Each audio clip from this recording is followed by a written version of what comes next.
like 6 hours. We what? I mean, in the end, I just got 2 stitches across here. I mean, this was really. about a month ago or so. I just got 2 stitches across there. He just It was closed the fire everything chief up. at the very end. Just took out a chunk It on was the that back of my afternoon hand. that he realized they didn't. The secondary access out of trackers So, I mean, that, is not there. but coming off the whisper list, it's too That's why you make it up. We ready? He laughed at me one time. I had 357. I thought, I'm not dead on that. I'd like to call this meeting to order of the Planning Commission Thursday, August 26, 2021. I'd like to excuse our chair, Member Ross, and also Member Stevens, and in his absence, Chairman Ross has asked if I would conduct the meeting. I've asked Member Little to offer invocation, after which we will have the Pledge of Allegiance. Our dear kind Heavenly Father, we thank Thee for Thy blessings for this community and the members who are here. We're grateful for the opportunities to serve and grateful for all the wonderful things that Thou hast blessed us with. We pray for Thy guidance and direction as we lead and try to understand what we need to do here. And we pray for Thy Spirit always. And these things we say in the name of Jesus Christ. Amen. Amen.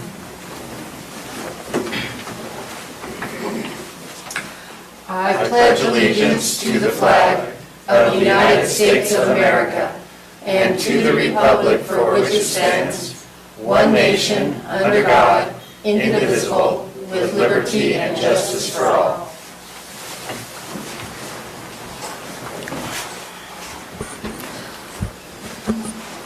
Okay, we have our agenda before us.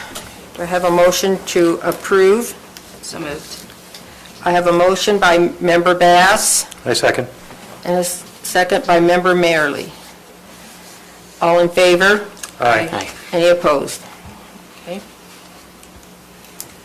Any conflicts of interest with the agenda item? Seeing none, we'll move on. Our next agenda item is public comment. We just have one agenda item tonight, and it will have its own public hearing. So at this time, for public comment, if you have any comment relating to anything else you have a concern about that's not related to this agenda item, now would be your time, and we'd ask you to come up and state your name and give your comment. Okay, seeing none, we will move on to item number 6, discussion, public hearing, and decision on Nettleton future land use map amendment.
Sorry about that.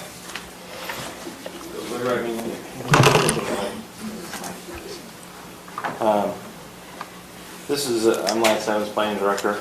This is a request for a future land use map amendment in the general plan for 63 acres. It's located, here's the Cottonwoods development, Silverleaf Drive, Wilkinson's Pond is here, and it's on a western facing slope just above that. It's actually pretty close to Silverleaf and the other Cottonwood development. This is part of a much larger, this is just the first step in a much larger concept that the applicant will present a little more detail later. But we are looking at the request to modify this area from the future land use map, which is now designated as Natural Resources and Recreation, to Rural Residential 5. And this is, just as a reminder, the future land use map sets out land use designations for the entire county, for every piece of property. Natural Resources and Recreation, village low density, commercial, all types of different land uses, in an effort to lay out where we want to see things develop so we can have orderly development in the community. This was laid out in the 2010 general plan, and as everybody's aware, I'm sure, we are updating the general plan now to reassess it. We try and do that every 5 or 10 years. And so that's what we're in the middle of that process now. And I'm just going to say on September 16th, the applicants, or we will have a presentation of all that information. And you'll see more information on that online and in the paper and such. But this application is for this 63 acres. And as staff looked at this and looked at the criteria for the rezoning and looking at the goals that are outlined in the general plan that we have today, we felt that it's a little premature to do it at this time. Our recommendation is to recommend denial of this future land use map amendment change. If we get specifically into the policies and criteria, we're looking at several items, but one is harmony with the general plan goals and the preservation of natural resources and encouraging residential development in cities and communities.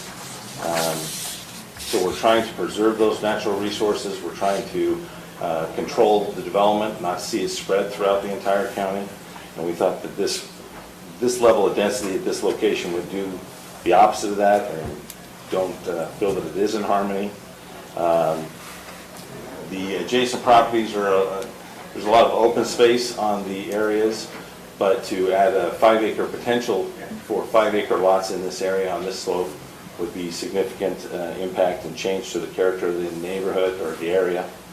And also, it would require significant facilities, utilities, roads, that type of thing to service this area. And there's some concern about, whether this is the right time to do this level of density. We got 3 letters from citizens. 2 were concerned about growth, water resources, and just the expansion. One was for water resources and the expansion of the area, development to this area. The second one is similarly did not want to change to 63 acres. Let's see, we need to concentrate development in the core area and not parcel out more lots already planned that negate more natural recreation space. And then we got 1 letter of support that just said that the property owner, really, it boils down to the property owner should have the right to develop this property and do what they want. That the restrictions in zoning are not going to cause an impact. And you have those letters. And you can read them. I think that's all I kind of have at this time. I know the applicant has a presentation they'd like to make, but is there any questions for staff? Since we're updating the future land use map anyway, is there a mechanism for them to go through that versus us? Yeah, well, yes, it would be on the September 6th meeting. Is going to be the first chance where the general plan has been going on for 9-10 months now, and they've been accumulating data, looking at different land uses, looking at city, county policies, looking at the land use as we have now currently, the vision that we have, and what are our needs going forward, and all that's going to be presented in a high-level draft. You guys have seen parts of that, further refined on September 16th. So that would be the next opportunity where all this information will be presented and the community can weigh in and provide some direction. And then they'll take that community information and go back and actually finalize the draft based on that. And then that draft will go through the public hearing process.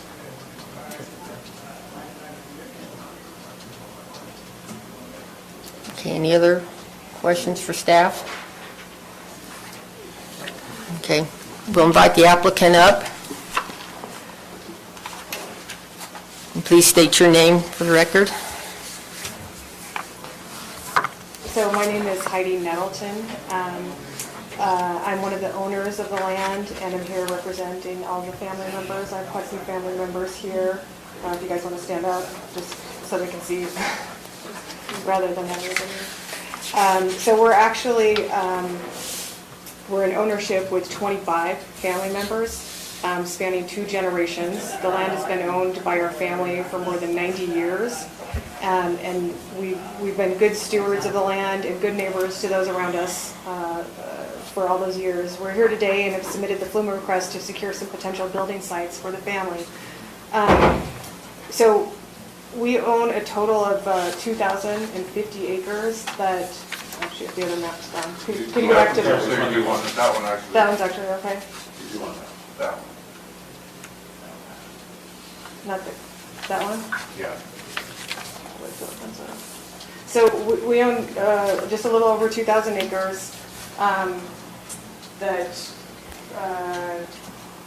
currently goes, so here's the subject site, we're talking about the 60 acres. So the 2,000 acres goes up and then actually up here as well. So it's pretty much that entire view shed. So we've used the land mainly just small, a little bit of recreating, and mainly we've run sheep on it. And I guess we've run sheep on it since the 1930s, which is what my father told me last night. So we'd now like the ability to have some building sites for the family.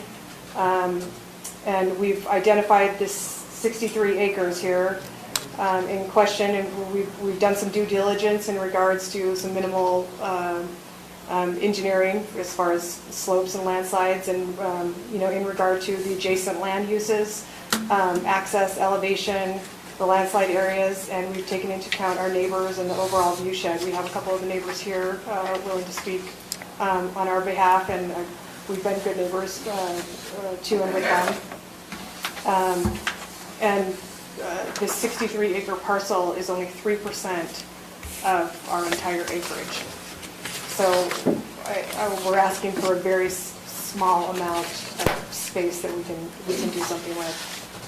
We believe our request to modify the FLUMA is reasonable and in fact similar to the Cottonwoods development agreement proposed for this area.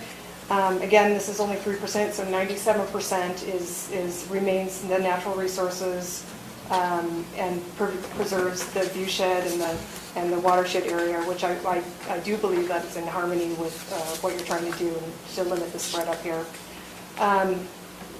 Before I turn the time over to Ray, who has some specific points to the response from the staff's recommendation, I'd just like to thank the Planning Council for hearing our request and ask that you approve it to give us the ability as private landowners to build on our land, which is really our legacy land. And two generations now, and it's almost getting to the next generation. So I thank you for your time, and Ray's going to get up and go over the maps with you. Hi, my name is Ray Nettleton. I'm Heidi's husband.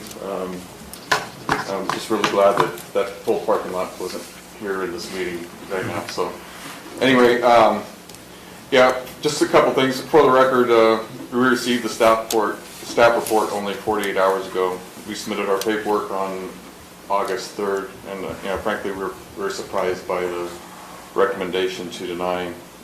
This didn't give us a lot of opportunity to respond to each and every item on that list. And also for the record, there's a couple of factual errors on the staff report, and it's being treated more like a rezone request than a FLUMA general plan. That's our opinion.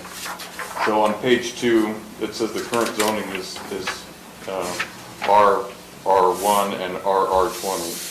it is in fact MU 160. Is that correct? Yeah, that is correct, sorry about that. Okay.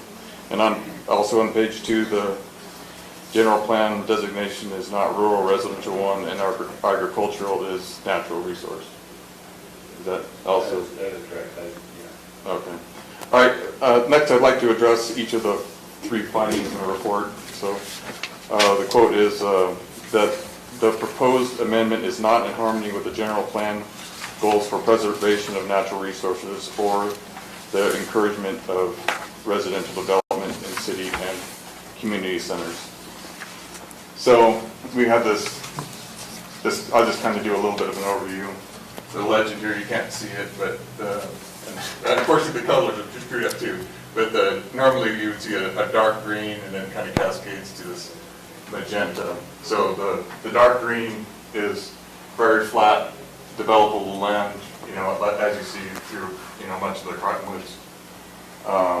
And then, you know, the light green is also very acceptable. Do you think you can move so we can see? I don't think anybody can see. Move that, just drag the podium back. Yeah, could we just, Oh. yeah, drag the podium, yeah, that's perfect. So actually, if you could drill into this section maybe.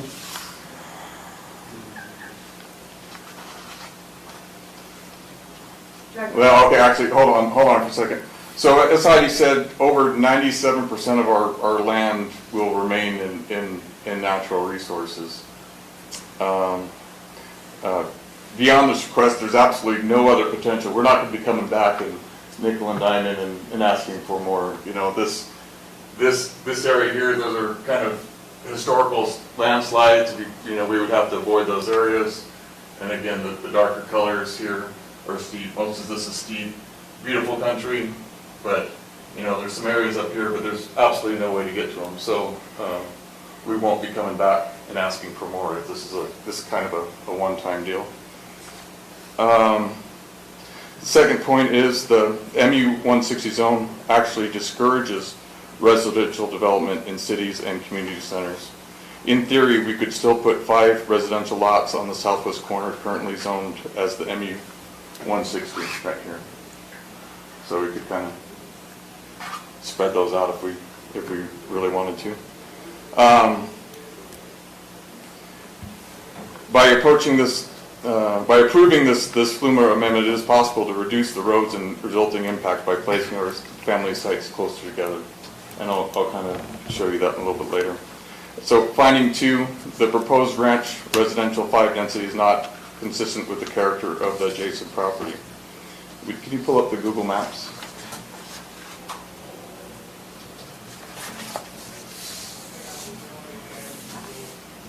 So, you know, I showed you the contours and the color coding and stuff like that.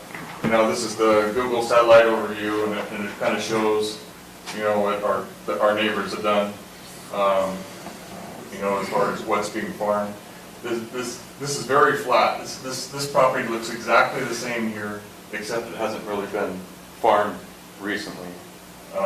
You know, just looking at the satellite overview, the farmer thought he was on his own property because it looked the same. The fence was in the wrong spot, and they actually have been cultivating that ground. So again, it is the same type of ground as our neighbor. Excuse me. So again, we've confirmed that you know, it's not in any historical slide zone. You know, granted, we have to do additional studies beyond that. We accept that.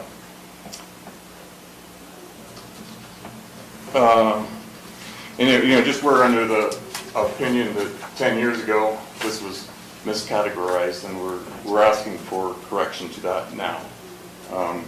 We didn't object to it earlier. We probably should have, but again, the land is similar to what is next to us. Do you mind pulling up the master plan document?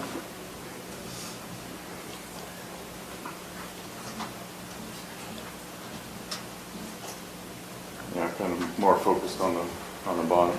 So I just kind of remind everyone that this is not a rezone request. This is a FLUMA request. In this we were asked to propose some scenarios or, give some ideas, and we kind of advised, told or whatever that RR5 might be the appropriate zone. I'm not sure exactly what we want, based on some of the new information. But, so the RR5 was hypothesized in order to give the family 6 to 10 potentially buildable lots, given the density of the 63 acres. So that's probably why we went with that RR5 zone. And again, that's hypothetical. At one time, there was consideration for some building on our property adjacent to Phase 9. So that's right here. So this is what's kind of already in the development agreement. Granted it's conceptual, but they literally have roads dubbed into our property. So again, that's evidence. And they were going to make provisions so we could put a couple homes adjacent to that. If you note, this is not 200 or 300 feet up the mountain. This is right adjacent to that already approved tentative development. So I wanted to make that clear.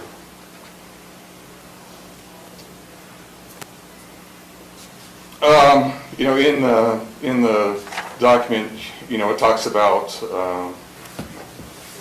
the council, I suppose you can approve or reject, and there's also the option to modify.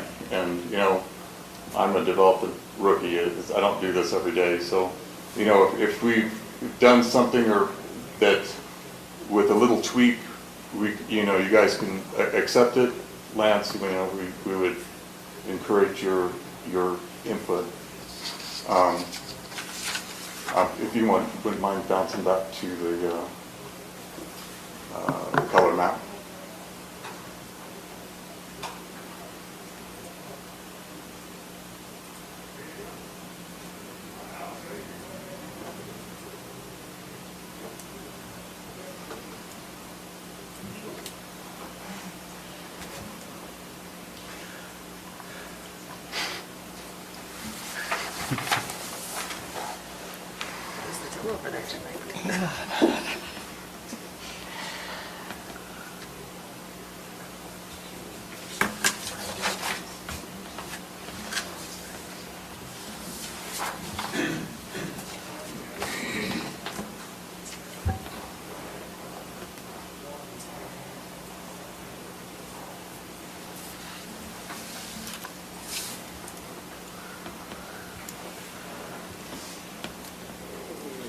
So again, a little bit of rookie mistake maybe on my part, but I kind of thought the future land use map, they wanted to be blocky, kind of square kind of things.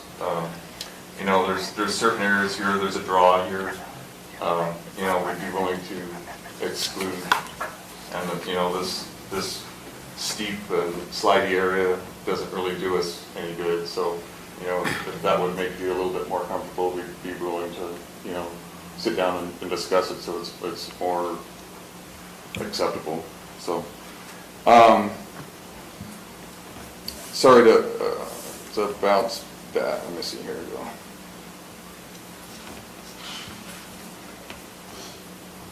All right, going to finding 3, the proposed development will require additional facilities and services that will require significant development. This is true of any development. The developer is responsible to figure this out and pay for infrastructure required. This should not have much of a bearing on the FLUMA request and can be better addressed in any future subdivision design if we ever get to that phase. So I'd like to table some of those objections to a more appropriate time if possible. So the next couple items are kind of an appeal to any community members that might have some concerns. So I'd like you to recognize that our proposed development is absolutely minuscule in compared to what is already approved in phases 6, 7, 8, and 9. 99% of our property will remain virtually undisturbed by any rendition of our development. Your viewshed and watershed is safe. No one needs to feel threatened by this. The family has always been good stewards to the land for the last 90 years. We want to prevent rampant ATV use, additional cutting of roads, harassment of wildlife. We want to maintain the open sheep grazing tradition without new fences. We want to keep trespassers from starting brush fires on our land, which has already happened with a couple of very close calls. In order to do this, we need to be closer. Frankly, no member of our family can afford to pay the going rate of $290,000 for a quarter lot. This is our land. You know, we should have some basic rights to build on it, and whatever we do, we're going to do in a classy way. So, just wanted to make that clear.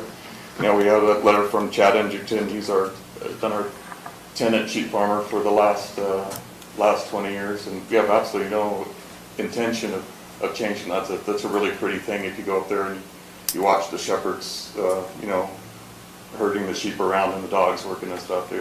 That's all. It's going to stay the same.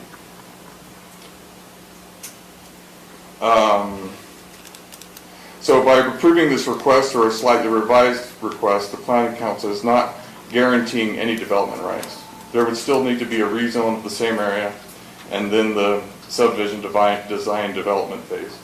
So if you approve it today, it doesn't mean a whole lot. It's one step out of 3 major steps. You know, if there's legitimate concerns from the citizens around us, you know, we can probably take care of it during that time. We are in discussions with neighbors to potentially swap land areas for something easier to build on. This is a high probability that this land will never be built on, as our neighbors desire to keep it natural and as a buffer to their limited farm-centered estates. And Ted, I hope I'm not speaking out of turn, but my understanding is the 125 homes that were designated to go in Phase 9, they want nothing to do with it. And they're kind of looking more like 4 or 5 family estates. Yeah, we don't want to develop it. Okay, so we're totally cool with that. I mean, that should alleviate a lot of the density concerns for that side of the mountain. We'd like to work with them to you know, make that nice and very low key. The family has been approached by other developers to install buried water tanks and open reservoirs on our property. The reservoir would capture valuable spring runoff for use in the cottonwoods. We're amenable to trading land with them for other land or easements access to our properties, but there are so many unknowns, it's difficult to advance this work. Some certainty in regards to the future land use would help everyone involved and the general community. You know, as we've watched the development get closer and closer, our options get smaller and smaller. I mean, we literally can't even approach our property from certain points that we used to. We can potentially get blocked off, with, you know, and it's a problem. So, you know, the more certainty we have, the better we can plan with our neighbors. We can, you know, we can work through some community problems, but we need a little bit of certainty, because this is always the first step in development. And again,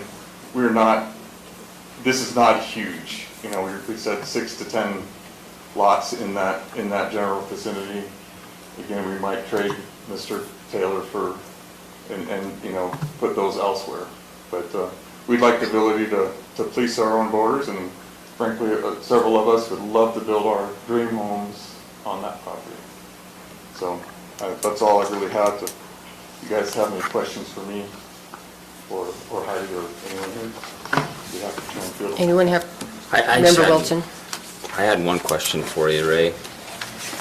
I heard Lance, when he made his presentation for the county, say this is the first part of a larger plan. Do you care to address that? What's he saying? Yeah. The absolute maximum, again, this area here is currently F1 forestry. You can't really do much. But again, there's a potential for maybe 1, 2, 3 home sites, in which case you would just, on a technical nature, because they require a 160-acre lot, you would draw some kind of lot line going back there.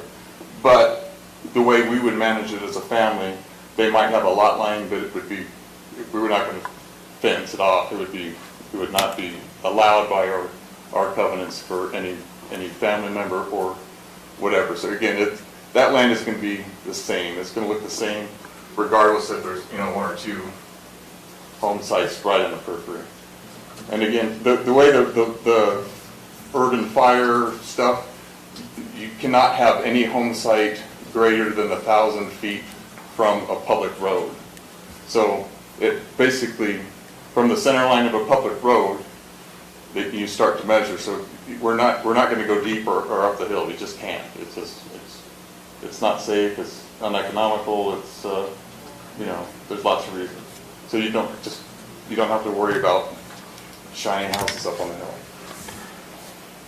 So when you talk about the 6 or 10 lots that you're proposing right now, you're in essence saying with the overall development, you would create additional home sites for them based on the 160 acre?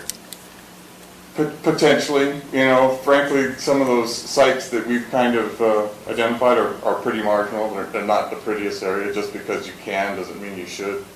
I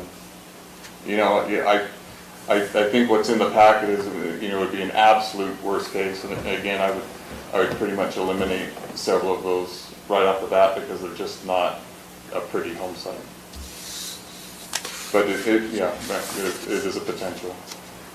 And that would, I don't want to get rat-holed on something because that's a separate discussion for another day. But Well, if I understood you correctly, you were saying you were coming in for this development, you weren't going to do anything else. That's why I was curious what else you had in mind. oh, yeah, no, I said we're not going to go for another land use change because it's already natural resources. It's a different designation. Help me out. We're not going to ask for. This is the only time we're going to ask for a land use Map change. Not necessarily rezone, but we're at no case would we ever ask for a rezone of less than 160 acres in in that other areas. Frankly, we don't know what the market is. We're just trying to leave our options open, but we won't be coming back and ask you to let us subdivide that any smaller. It'll be huge unpartitioned interest, if anything at all. Okay, thank you. Any other questions, the applicant? Okay, thank you. Does the commission want to go into the public hearing first before our discussion? I vote yes. Okay. Madam Chair, I move to go into public hearing for item number 6. Okay, I have a motion by Member second. Bass, A second? a second by Member Mayerly. All those in favor? Aye. Okay, thank you. Okay, now's the time for the public hearing regarding this application. So if you'd like to say something, please come up and say your name for the record. There was a sign-up sheet, and there's a sign-up sheet that people sign for hearing. Thank you, Tina. You don't really need to sign up, we will.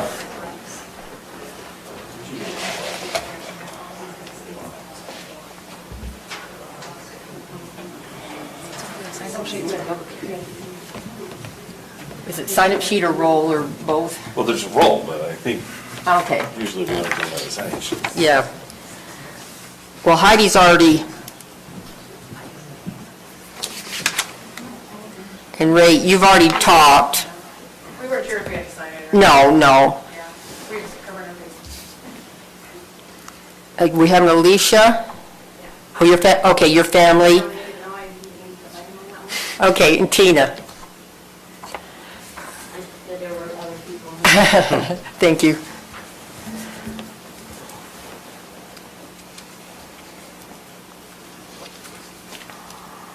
Tina Kelly, Mountain Green. I am a big proponent of property rights and being able to do what you want to do on your property. I've sat in the audience before I was on the county council, and I would state my concerns. And all of the subdivisions in Mountain Green, Whisper Ridge, Rollins Ranch, Cottonwoods, and all of their phases were all passed prior to my being on council. And I had spoken in each one of those of concerns that I had for the growth going on in our area. And this is a future land use map amendment request. It is the first step if you want to go, if you want to rezone and it's not already recommended to use that property in that manner, then you have to request a land use map amendment. And that's what this is. And I've read the applicant's letter and I've listened to their intent and I have great respect for them. But when you're doing a future land use map amendment, and I think you guys know this, but I just want to reiterate it, you have to think of what that means for that piece of property, individual of what the applicant says they're going to do. Because when you put that on as a future amendment, a future zone, then when somebody comes forward with a rezone request for that and you grant it, it is granted all the rights of the zone that you're granting, so the RR5 and the RR10. And that's important to think about, not just what somebody says they'll do, but what somebody can do in the future. And we've looked at the land use map frequently. You're looking at it again. It's not recommended to go into that area, and I have concerns about expanding the use, even though it is adjacent to residential.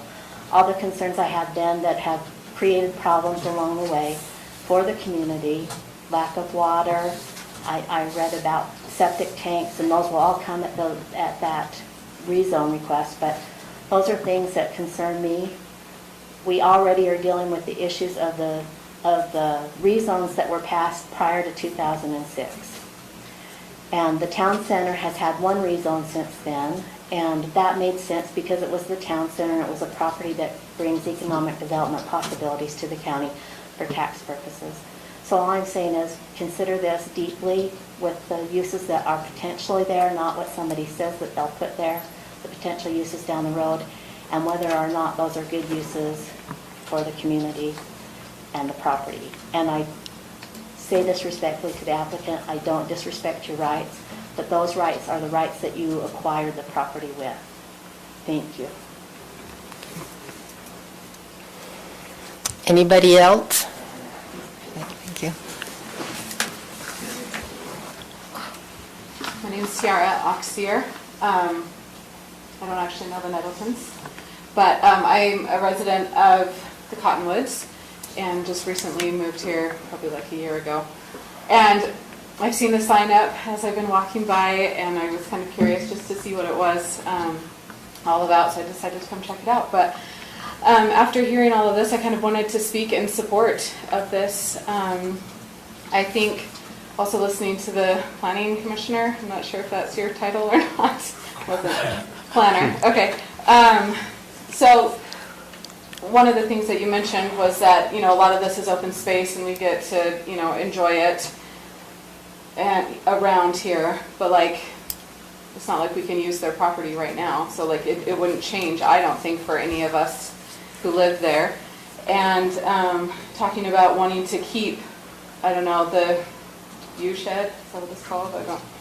I imagine just, I much prefer the idea of bigger lots that have, natural yards or pretty yards compared to really dense housing that's already been approved over there. And, with all the stuff that's already been approved right next door, I don't see how 6 to 10 more houses is really going to make that big of a difference. And obviously with the utilities and everything that needs to be brought in really close, and also I would assume isn't really something to worry about because it has to be taken care of by most developers, so I'm sure that would bear the brunt of the cost. I guess I don't know how it works with the county or and then let's see, I also liked the idea of letting locals stay here and being able to live on the land that their families have owned forever, and I'm sure had bought with the intention that their families would be able to have access to that and be able to live there just like they did. And we all know what's been happening to house prices, and I think it would be wrong to price locals out of the market and, I don't know, be too exclusive that so many people have to leave and not be able to live in the place where they grew up, because I think that's really what helps the heart of the community is, the people who have lived here forever and, have those great bonds and that community feel. That's one of the things that we've noticed as we've lived here, and everyone is just so nice and welcoming, and everyone knows everyone, and sometimes they'll be like, oh, are you related to this person? And I'm not, but I love that idea that it's that small town feel, and everyone kind of looks out for each other. So anyway, I just wanted to speak in support of them. Thank you.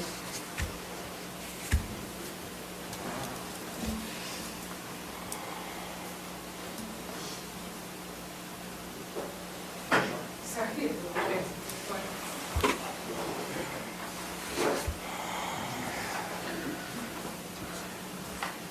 Mark Wilkinson. My land is not right neighbor to him, but pretty close. But for the last 80 years, we've been neighbors. Before these kids were born, I was playing on their ground. They've been great neighbors. We've been able to access that property anytime we wanted, and they've been great neighbors, and I figured that they'll be great neighbors if they build a home on there. So I don't have any problem with it. I don't, because like I say, they have been great neighbors. Thank you.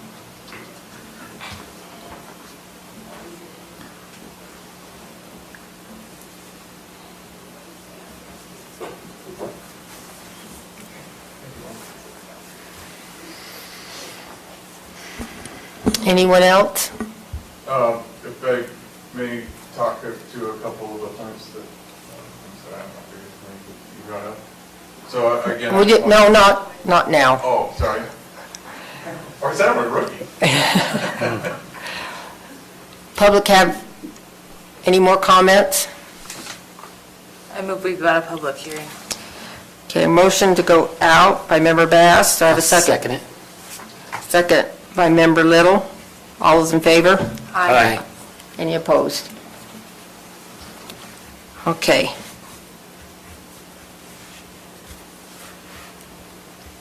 Is the commission ready for a discussion? Sure. Okay. Lance, can you go over the difference between a rezone and the future land use amendment? So, the future land use map, which is what's being requested to be amended, lays out general designations, natural resources and recreation. It's not very specific. It lists out a certain level of density, high level of the types of uses. The rezone is an implementation, or the zoning districts are specific criteria. How big is the lot? What's the setbacks? What are the road requirements? What's the density? It's a lot more specific. So this request is just to change the general use of this property from natural resource and recreation to rural residential classes. And where do those suggestions come from? So they're all in the general plan. The general plan lists out all these different types of designations, what these areas should look like as we go forward, and we use them almost all the time on different developments to ensure that the vision of the community is being met. So it's in the general plan. The general plan has these land use designations and then a lot of goals and policies of how we want to see things implemented. When I say we, I mean Morgan County. Okay, so the applicant mentioned that the land is similar, but not the zoning. Is he specifically talking about the future land use? Like, yeah, the land, looking at it, is similar. You couldn't tell from one field to another. But more specifically, it should be the future land use designation that's different than the neighboring, right? Correct. So here's the future land use map. And this is Cottonwoods. And to clarify, when I said open space, Cottonwoods has denser development with open space areas surrounding it. So that's what, and its general plan or future land use designation is village low density. Okay, so it's going to develop at, I want to say, half-acre lots or smaller. And then you throw in a development agreement with that, which the overall density is about half-acre, or a dwelling unit for 2 dwelling units per acre. Sorry, this is what we're saying. Whereas the future land use map for this area is the natural resources and recreation. Much lower density, 1 unit per 160 acres, and then it gets implemented with the zone. This green area down here is agricultural, so they're 1 unit per 20 acres would be the development density there if they developed in that. And you can see just a few more. This is rural residential, 1 acre. This is commercial, public facility. So these are kind of some of the different land uses in this area. And it's used by communities to kind of make a logical assumption that if we're going to build a road here, we're going to put houses on here, we can keep that infrastructure together. That keeps our costs down and keeps the taxes down so we don't have everything too spread out. These are all development choices and part of that community vision that set out in the general plan. Do we have any idea where the where the general plan we're working on is headed in, like the direction it's headed on, specifically in this area? It is not proposed for any change, but we're still in that process. So it's still, the meeting on the 16th that I mentioned, September 16th, will be the time for the community to say, yeah, no, you guys still have this as natural resources and recreation. Really, we should do a little more density there, or not. Maybe we're going to say, hey, we want to see this agriculture area to go to natural resources and recreation. There's a lot of choices and discussion there. It's a relatively complex document when you start to think about all the different parts to it. Okay, so let's say that it gets amended. What are the opportunities or options from there on out? Like, what could happen to that land? So with the new general plan, or with tonight's amendment? Let's say, request? well, tonight, because if it got amended tonight, it would fall under this general plan's rules, not the new one, right? Correct. Yeah. But we wouldn't, we would have to factor that into the new general plan. So if it changes today, and just to clarify the process, this is the planning commission, they're going to make a recommendation to the county commission. The county commission makes the final determination. So if this change happened, we would want to make sure that we got it in the new general plan as per the discussion. Okay, just one second.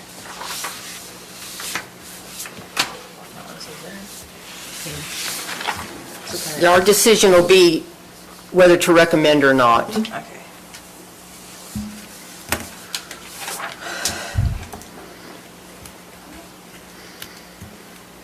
So talking about the new future land use map, so I think you said that, the residents show up and say, we want this to be such and such. Is that more the landowners who show up, or is it like the entire community?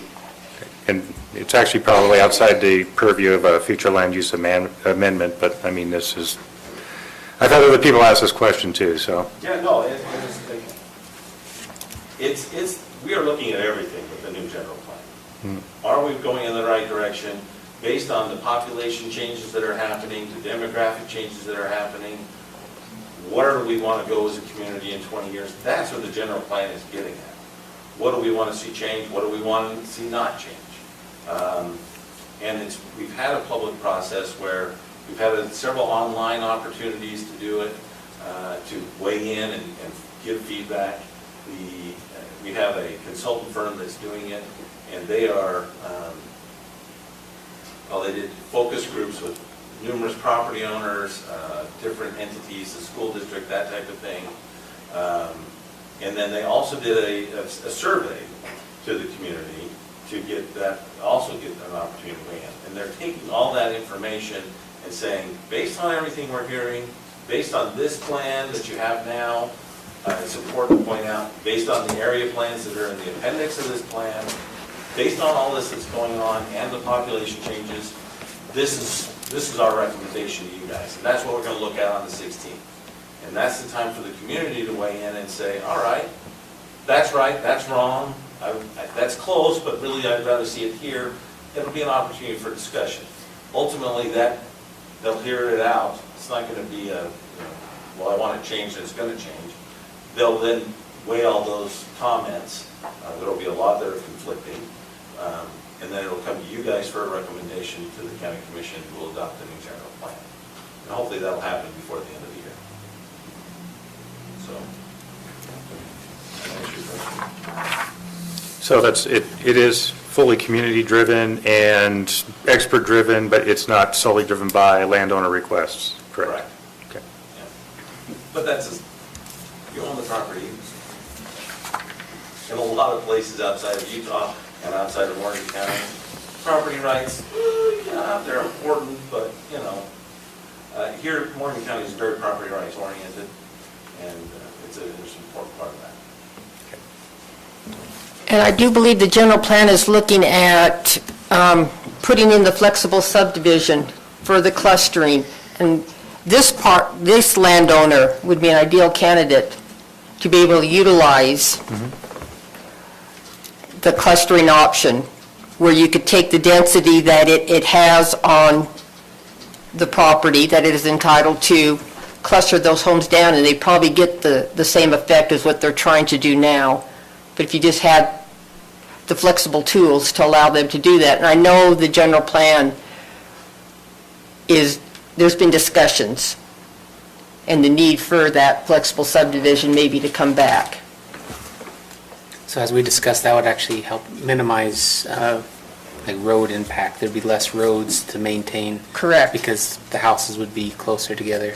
Right, they would take the total density on all the parcels they own and cluster it down to one area. Does that also include like sharing wells? You could still have 5-acre lots. You could still cluster down to 5-acre lots or 1-acre lot or whatever. Go ahead. Well, I just want to jump in, and if I could clarify a little bit, because I think there's some miscommunication assumptions, and obviously I got stuff wrong in the staff report. That's my fault. Sorry about that. But so unfortunately, when we look at an application, and when I say the planning staff looks at an application, we have to say, all right, the request is for 63 acres to change from natural resources recreation to RR5. If that whole thing changes, what is the impact? And we made a recommendation based on that. And what we're hearing tonight is, well, you don't really necessarily want all that. What we want is a much smaller piece. And I build on conversations and other conversations I had with Ray about overall concepts that we were discussing for the properties. And anyway, so there might have been a little miscommunication there. So if they're looking for a much smaller area, then that's a different, it could be analyzed differently. But we have to take, as Tina Kelly said, we have to look at worst case scenario. If those 63 acres all went to 5-acre lots, and this is the first step in the process, is do we do that on the future land use map? And when we make that decision here, then the rezone request comes in, and we get another look at it, but if we've just changed it on the future land use map, why would we get inconsistent to start switching? And so, unfortunately, we have to look at it as worst case scenario. What if this all developed into 5-acre lots? Because that's essentially the vision we're setting out for this property. And so that's where you get that. And what I'm hearing is there's a lot more flexibility from the developer, the applicant. And that ties into the PUD ordinance, the planned unit development ordinance, where we could cluster and get some flexibility. That was removed from the zoning ordinance years ago, and we're working on getting that back in so that we can have some flexibility. And that allows us to go into a lot more detail of how development happens rather than just a blanket over 63 acres. And that's a win-win for everybody. They get 10 lots, we don't develop 63 acres, it reduces costs for everybody, and there's a win-win. So, but we have to look at this application as the 63 acres. As it is. Just so you know. So we don't have PUDs, but we have development agreements. Would this be, We could, development agreement's way more complex than just a PUD, and so it's depending on how much you want to develop, it can be a very expensive process. Well, it's an expensive process regardless, but Yeah. if you're only doing a few acres, it's kind of tough. Do you have, probably shouldn't, do you have a time frame for the PRUD? Are we looking 9 months out, Yeah, best case? best case, 6 months. We've got to get it done. It's hard to make that a priority when we've got applications coming in. So that's just a lame excuse. We've got to get it done. I have a question. Why is the applicant Morgan County Cottonwoods? That's the property owner. That's their The LLC. property owner. Correct? So that's Yeah. separate than the Cottonwoods? Yes. Correct. Yeah, so we had that name from Okay. Just add to the confusion. Yeah. Johnson County Cottonwoods LLC is the entity that encompasses the 25 families. Okay. Any questions to the applicant or to staff or discussion? One more clarification. They mentioned, Ray, I think you mentioned something about your talk to Ted. He's here. Ted Taylor. And the Phase 9 for Cottonwoods, is that not going forward as? No, not in that development. Okay. Few homes up there, but that's what they Okay, we're, Sorry. no, it's okay. There's It's, Phase 9 does have that entitlement. Sure. it's We haven't worst seen an case scenario, application, so we there. don't know what Still will there. happen. But yeah, that entitlement is still there 120. Okay. in Phase 9, yeah. Steve has something he was going to Is it say. Steve? Oh, it's not really pertinent to tonight's discussion, but I'm curious nonetheless, just from my curiosity, how far away is that from an existing road, existing water, existing electricity? I believe I measured, it's not even, it's like 700, 800 feet from and I'm assuming that there's utilities, water lines, sewer lines in Silverleaf. Kent, are you still here? No. Anyway, so assuming that there's water and sewer lines in with this subdivision on Silverleaf, it wouldn't, less than 1,000 feet.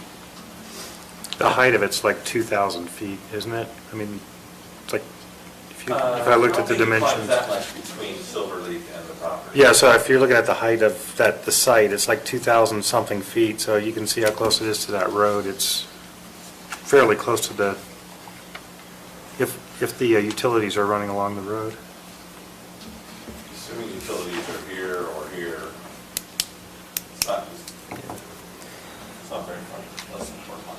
Two more questions for you. Who owns the ground where the road would come across? Do they own, the Middletons own that? I'd have to look to be sure. I believe this would be Cottonwoods. All right. The PUD, the homeowners.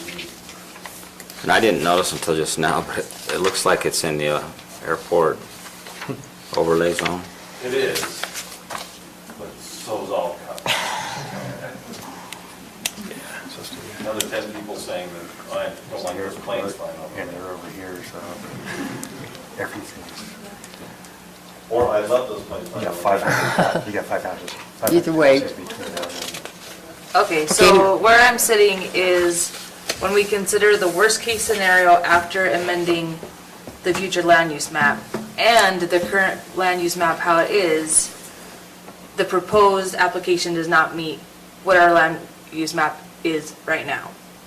That's not to say that after September and our new land use map and general plan get put into place that it might fit better, but right now,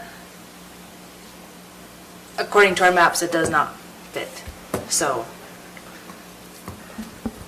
that's, Yeah. As I see, we can recommend approval, recommend denial.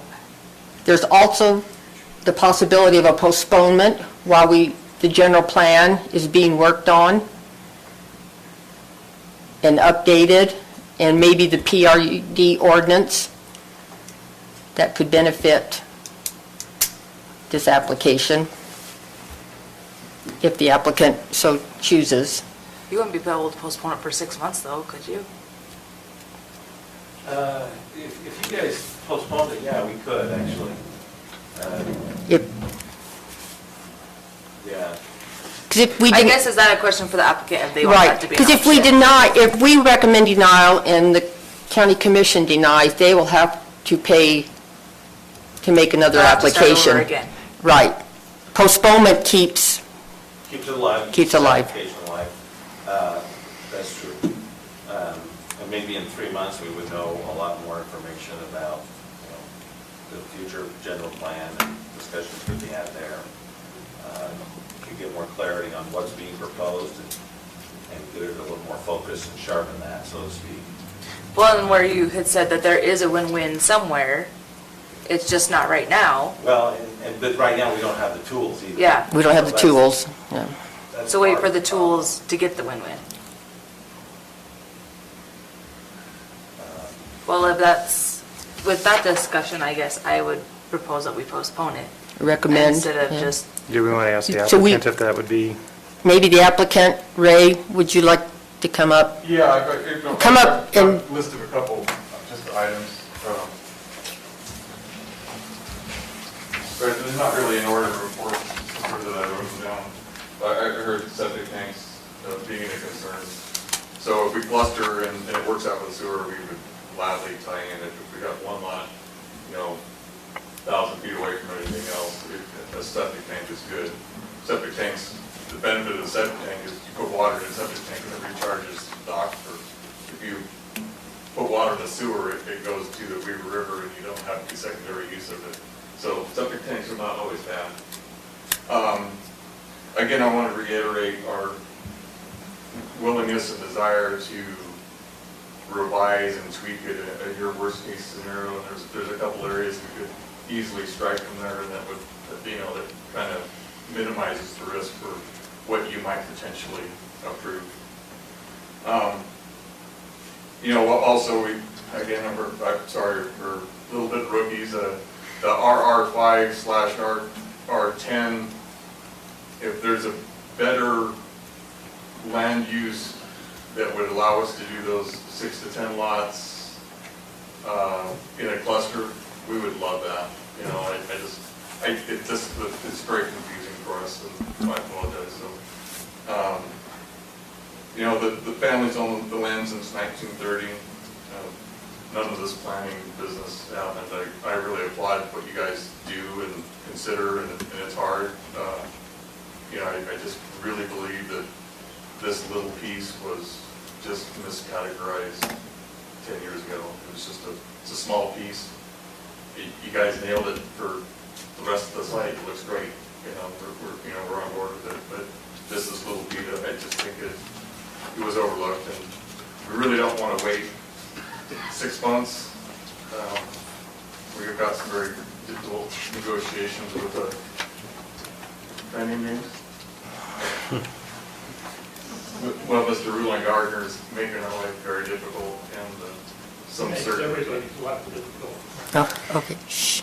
Yeah, so frankly, he's suing the little guy, so it's never fun to get sued. So you do not want to entertain a postponement while we work on a PRUD ordinance? Correct, yeah. Again, Okay. we're on board with, I think we need to maybe discuss that. so, well, Oh, just a okay, minute, we can postpone it. That gives them time to decide what they're gonna do, but it also doesn't kill it, and it doesn't, and they could bring it back. yes. okay. Well, I would say, because it is a big deal, It is big. to make this change, and there is public notice out there, to make sure the community has the opportunity to weigh in, I would postpone it to a specific day, 30 days from now, or if you guys want more than 30 days, you can do that. That way we know when it's coming back, and the public has the opportunity to know when it's coming back. And they could decide if they want, To postpone it longer till, Well, for an ordinance to, Yeah, and when we do that with subdivisions, it's not too big a deal, they already have the entitlements, we're just working on details. But on a future land use map amendment, the public's read that sign, said, oh, they're discussing it. If we postpone it too long, then we really should renotice it, to give the public the opportunity. So that's why I'm recommending 30 days or 45 days or something like that specific, so that the public is aware that this is when I can come back and discuss it additionally if I want. Because it is a public hearing process, and we've got to give that a little more weight. We would be told, yeah, 30 days is, you know, something we can live with. The 6 months it would be difficult. I don't think we could. It would be September 23rd.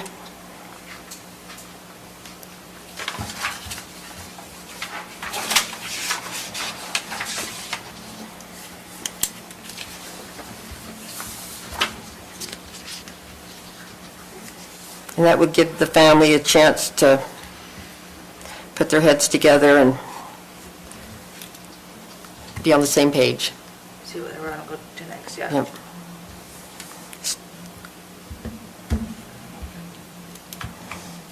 Okay. Okay. Any more discussion? I don't. Madam Chairman, Yes? I move that we postpone definitely item number 6, the Nettleton Fluma Amendment, to September 23rd. I have a motion by Member Bass. Do I have a second? I'll second it. Second by Member Wilson. Any discussion on that motion? All those in favor? Aye. Any opposed? Motion carries. Okay, thank you.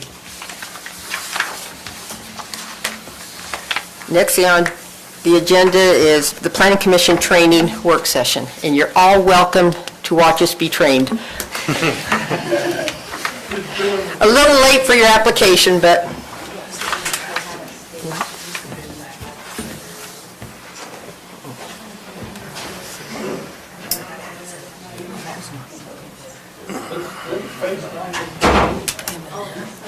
oh, I don't know who they have.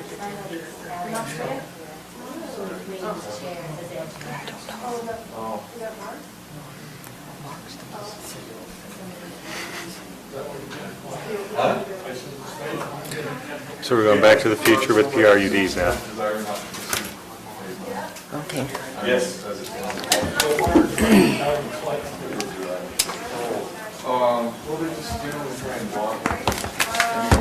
Sorry, David, I was thinking worst case scenario, if everything developed, what would it look like? Anyways, I just wanted to clarify, but No, that's fine. No. Here's the deal, we can't guarantee. We can't guarantee a thing. No, once you get the entitlements.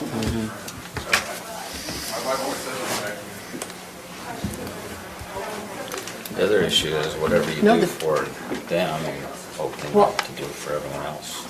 Right, you have a landowner just above them, very large parcel. Yeah. That would probably want the same designation.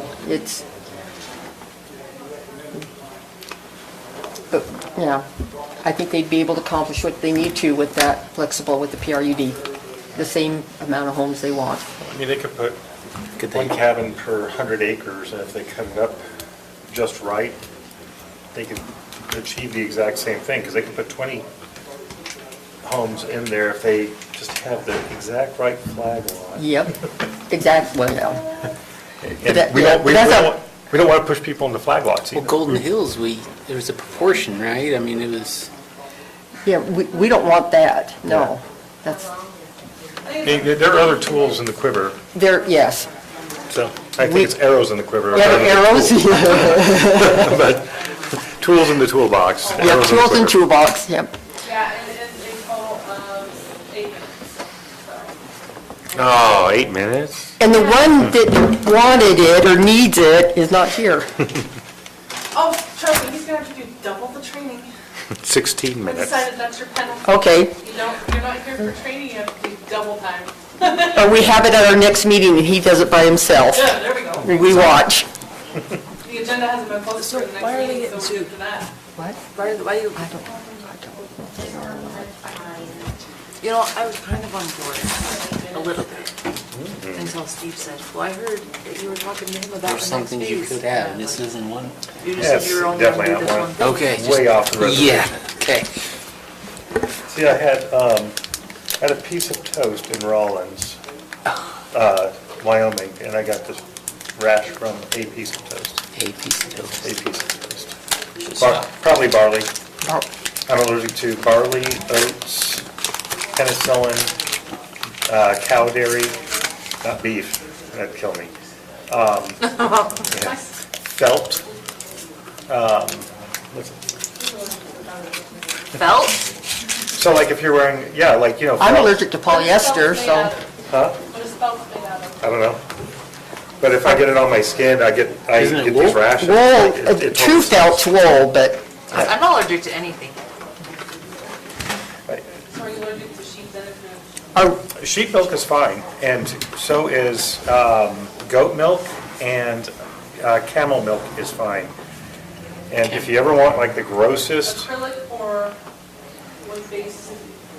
pulp-based rayon? ooh, You're allergic to that, am I? apparently. You get a rash from dog. Okay. what? I don't know. And if I work with drywall, all the gypsum from the drywall, but I think that's pretty common for people. You get rashes. Yeah, from gypsum. Yeah, that's drywall. Okay, so are you Ready? Are you doing the training? Who's doing? No. No, we just have to watch the video? We just have to watch the video. Yeah, and then you guys need to take the course, whether you do it here now, or you do it when you get home, but send me your certification Our- after you're done, yeah, And this is for the 2022 This year. right? for 2021. We're almost done with 2021. No, you have to do your training by the end of the year. I thought I sent it to you already. I've sent you a certificate. So, I've gotten two certificates. Who, I believe it was you, and I believe you. yeah, I No one sent else it. has sent me Of their certificate. course. So, It's in So the mail, let's- I sent it, it's in the mail, yeah. So let's start. the intrawebs. If it's 8 minutes, let's start. The intro web. Dustin Lives His Life by the philosopher Mediocrities. Yeah, mediocrities. Yeah, if you wait till the last second, it only takes a second. Did you lose your tablet? Yeah. Someone picked it up. Oh, And I that's think they're out there. I think they're still in the hall. I don't know how to work. We need sound. Pause. Hold on.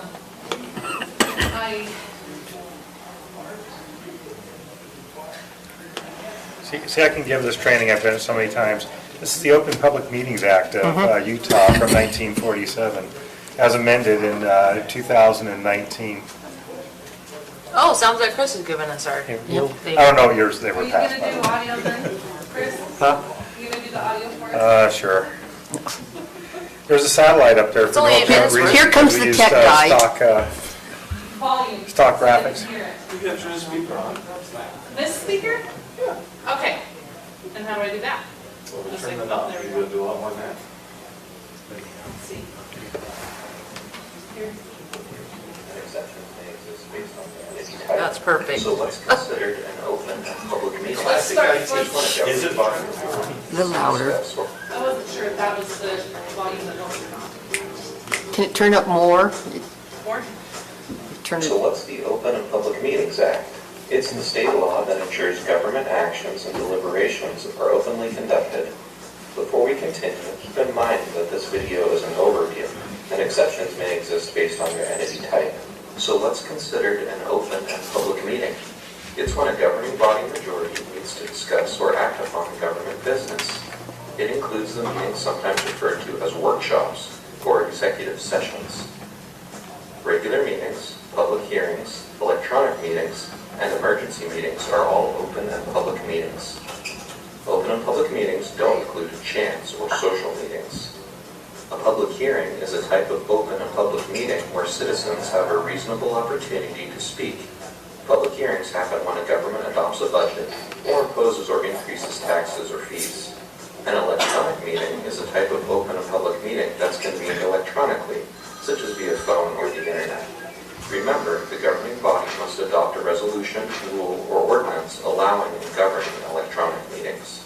An open and public meeting may be closed to discuss any of the following: a person's character, competence, or health, security personnel, devices, or systems deployment, collective bargaining, litigation, purchase, sale, or lease of property if an open discussion would prevent the entity from completing the transaction on the best terms, investigations of criminal misconduct, and private or protected information per the Utah Procurement Code, including trade secrets.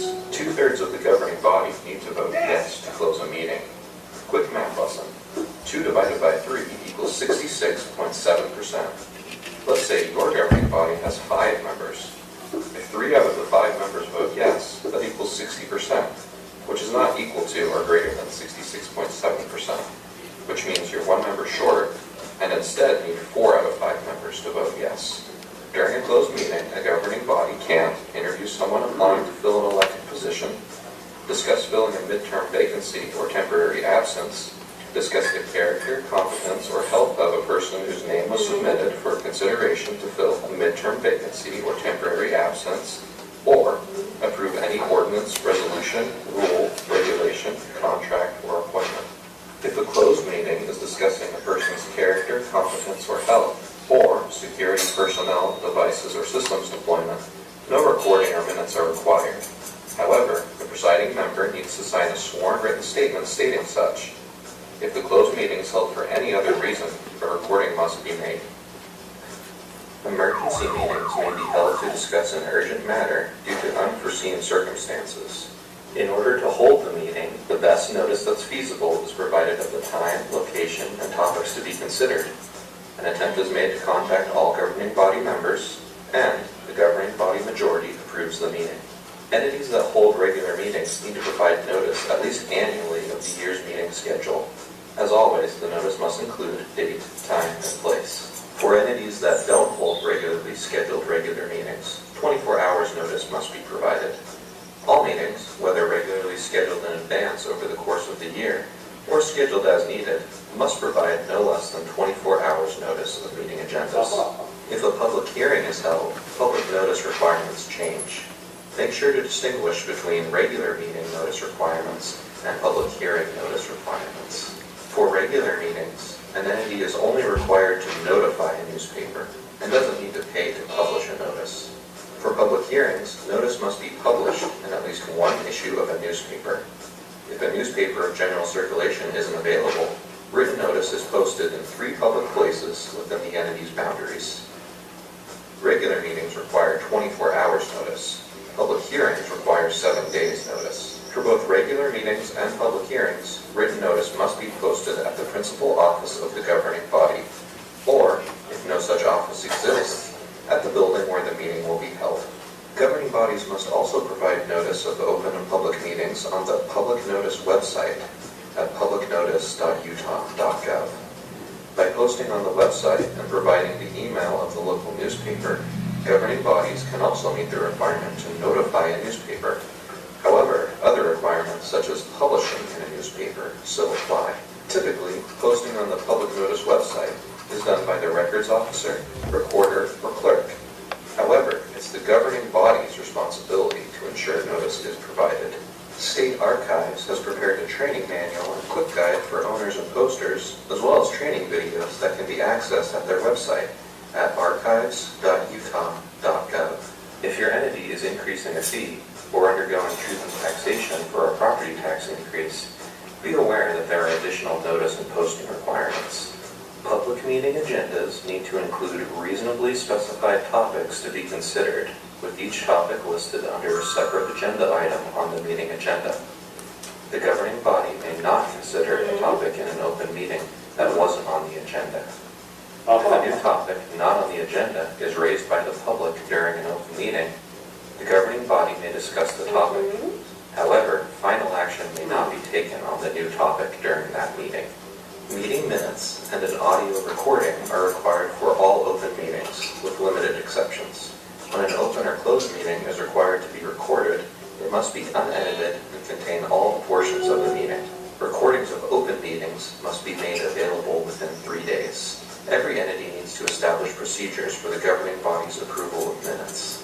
Pending minutes are written minutes prepared in draft form and are subject to change before being approved by the governing body. Pending minutes must contain a clear indication, such as a draft or pending watermark, that the governing body hasn't yet approved the minutes and that they're subject to change. Pending minutes must be made available within 30 days. Approved minutes are written minutes of a meeting that have been approved by the governing body. Approved minutes are the official record of the meeting and must be made available within 3 business days. Whoever is responsible for taking the minutes during meetings, typically the records officer, recorder, or clerk, needs to be familiar with what OFMA requires be contained in the minutes. When a governing body closes a meeting, the following must be publicly announced and entered into the minutes of the open meeting at which the closed meeting was approved. The reason or reasons for holding the closed meeting, the location where the closed meeting will be held, and the vote of each member of the governing body either for or against the motion to close the meeting. The recording and any minutes must include the date, time, and location of the meeting, the names of the governing body members present and absent, and the names of all others present except where disclosure would infringe on the confidentiality necessary to fulfill the original purpose of closing the meeting. For more information, access our local government resource center at resources.auditor.utah.gov.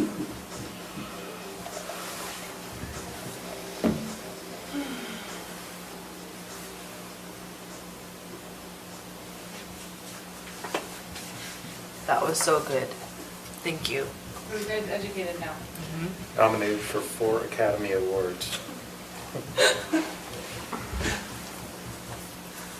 We should have counted how many times they unlocked the key, or the key unlocked the lock. Yep. I really like that. If we do this together, does that count?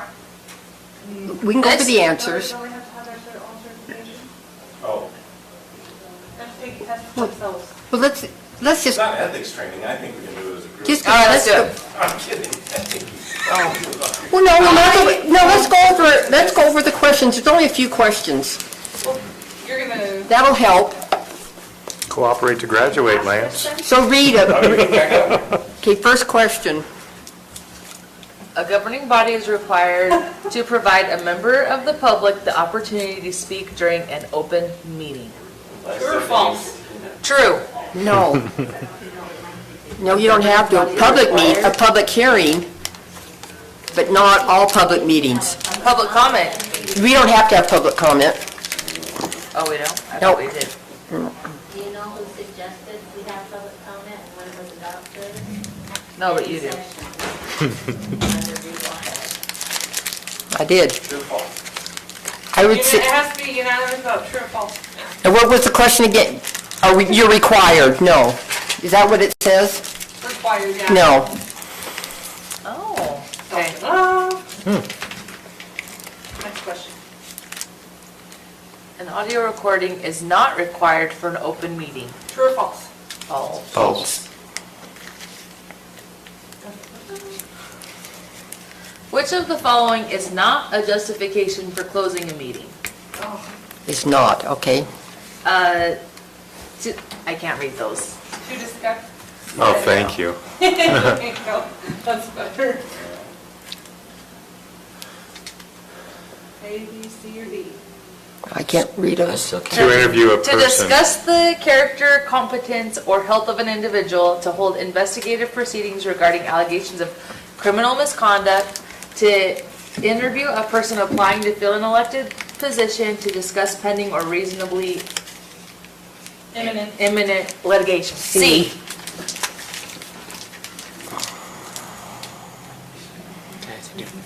The governing body may limit the amount of time a person has to speak at a public hearing.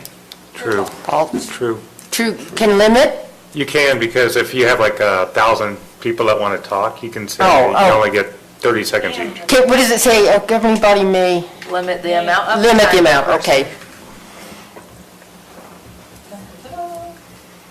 A governing body must ensure that notice of a public hearing is published in the newspaper, even if the newspaper requires the entity to pay for the publication. True. May, no, just a minute.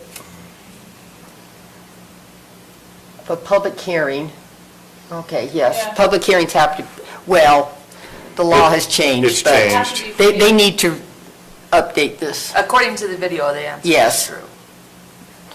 Legislature just updated the, You could just go to the website now, right? Yeah. The state website? yeah. Oh my gosh, 100%. We're so smart. Print that off and I'll sign it. That's mine. Oh.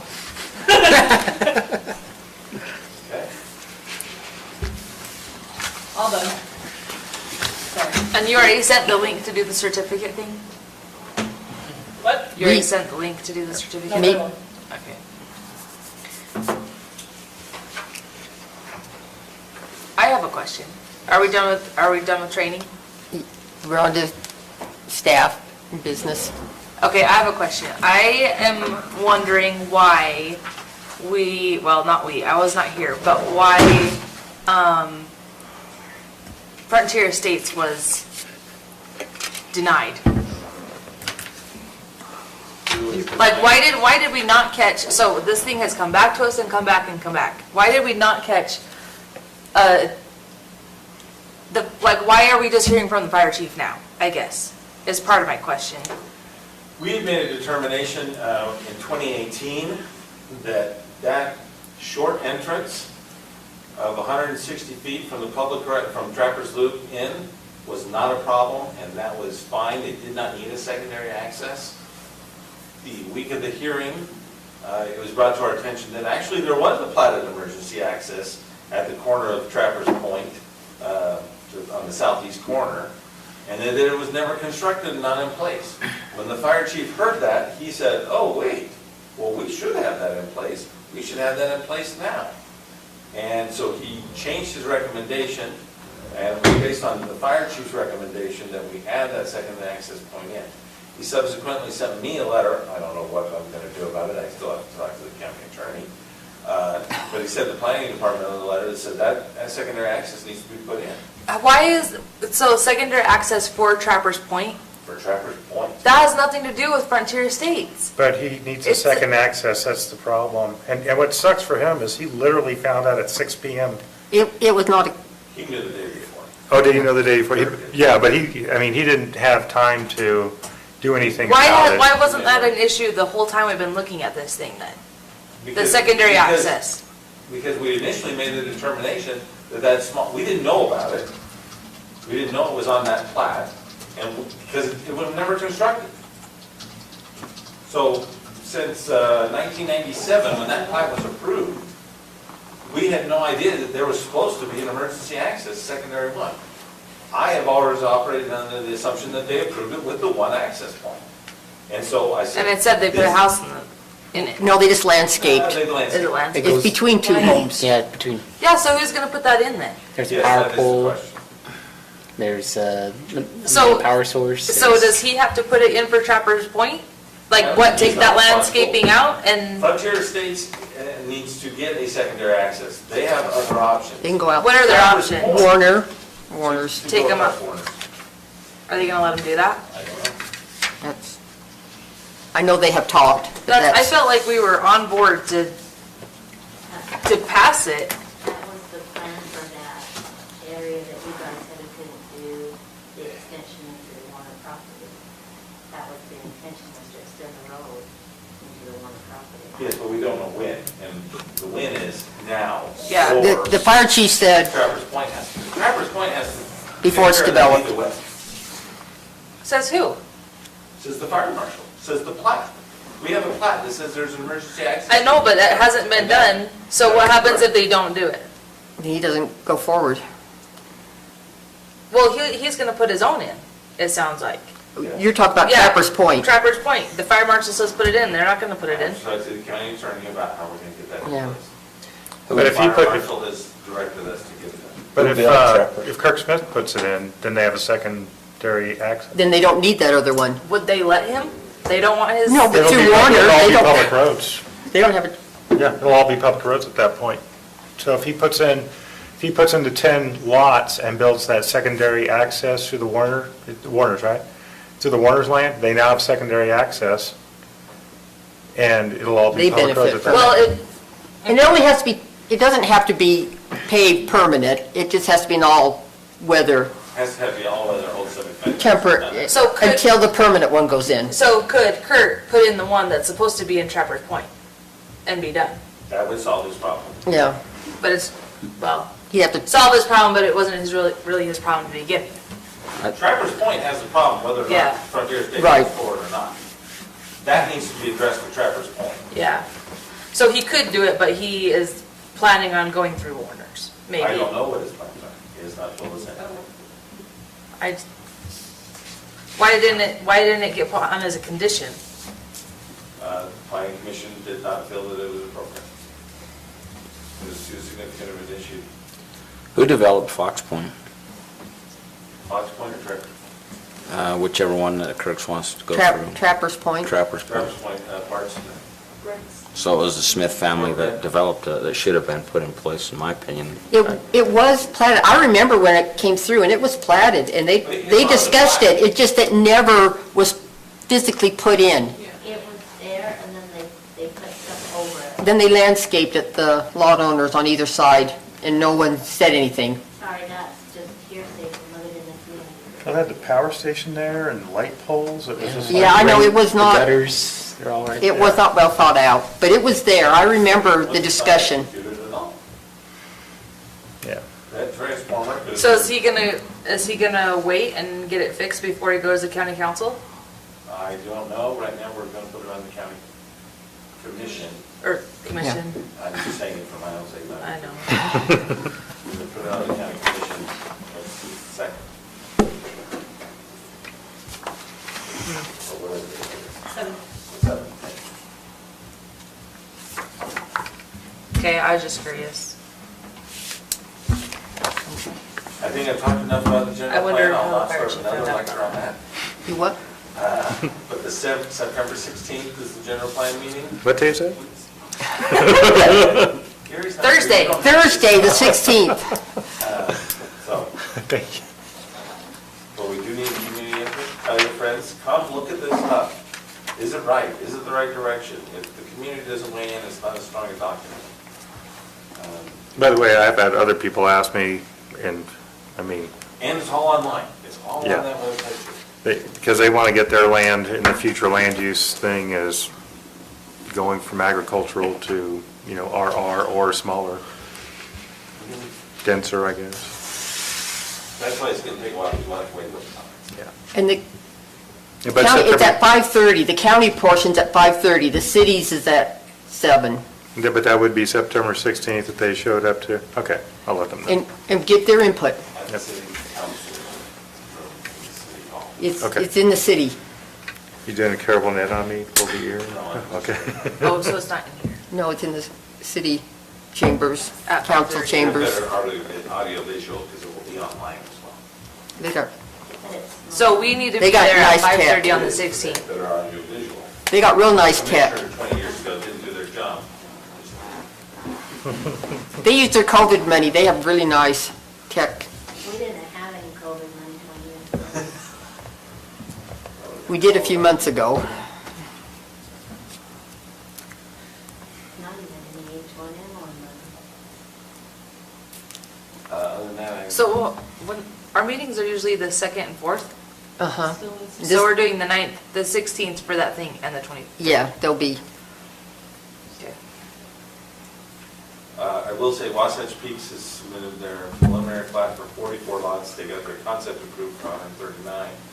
In the development agreement, they're allowed to modify that going forward, so it's okay that way. But they would like to take you guys up on site and let you look at it, and where they're proposing to put things in.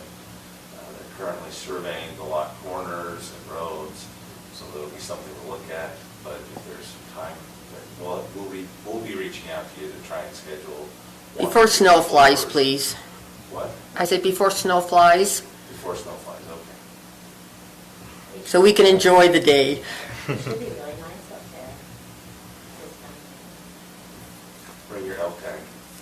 Yep, I've got two. or turkey That's tags. when we might be able to get an elk That off was of that me, sorry. property. No, they're on us now. You want to ask them? Also on that, also on Wasatch Peaks, And I sent you guys the email on the helicopters, but that should start in a couple weeks. All of the forms, the concrete up for the steel tires. Were the road issues ever addressed and taken care of? I remember there was a member of the community came in and complained about. So the Peterson Creek Road, yes, they finally stopped using that road, got the bridge done across the canal.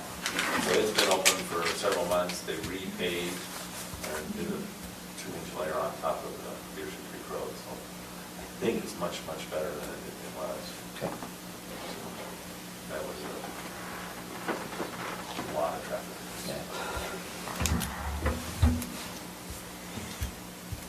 That's all I had. Any other business? Any questions? Yeah, I'm always curious about Ravala. Have they done anything? Oh. Yes, they've submitted a plat for 34 lots, preliminary plat. Their development agreement allows them to go directly to preliminary plat. 31 lots, 31. What's their total now, 120, something like that? They have entitlements for. 115? Is that what you're going to do, 31? Well, they're doing 31, but lot 31 is large. It's huge. Well, 30's got the golf course on it, but 31 is a very large area that they could come back and resubdivide later. Okay.